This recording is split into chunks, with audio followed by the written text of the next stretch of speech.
Teens charged with murder has more than doubled this year in Indianapolis.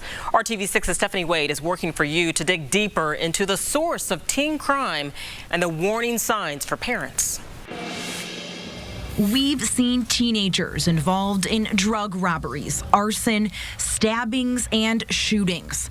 Teens at the center of violence. I'm going to read you some numbers that we have kept track of. Last year, in 2016, 7 people under the age of 19 were charged with murder. So far this year, 15 teenagers have been charged with murder. That is more than double. Yes, it is. What's your reaction to that? It breaks my heart. It breaks my heart. Michelle Gray's son has had many run-ins with the law. 2014, we were sitting in a courtroom. And how old was he? He was 13. 13 years old. Yeah, he was 13. And why was he in the courtroom? He had a gun. He got caught with a gun. His next arrest was for gang fighting.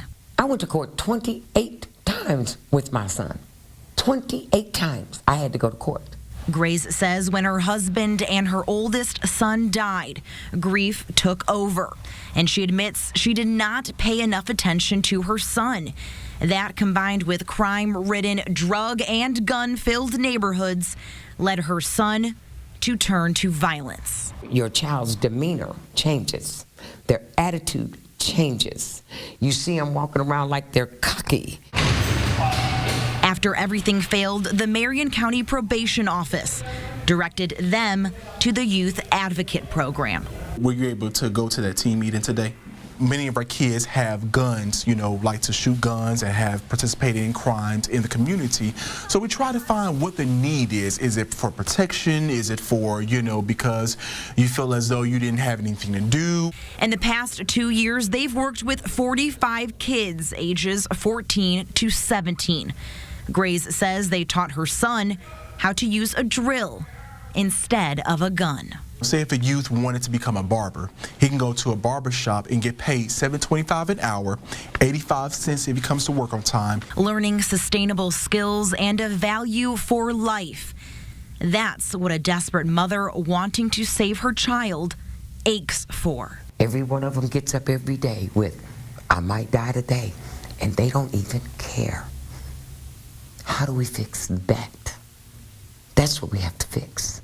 Stephanie Wade, RTV6.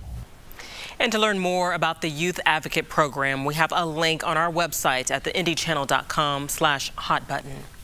And we're working for you to highlight how this problem is very real for us right here in our neighborhoods. We compiled some of our recent reports involving teenagers connected to violence and serious crime.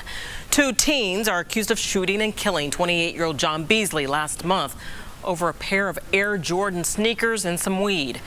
Police checked the victim's cell phone records, leading them to an arrest. A 17-year-old, Tony Hodges, and a 15-year-old boy. Murder and robbery charges were filed last week.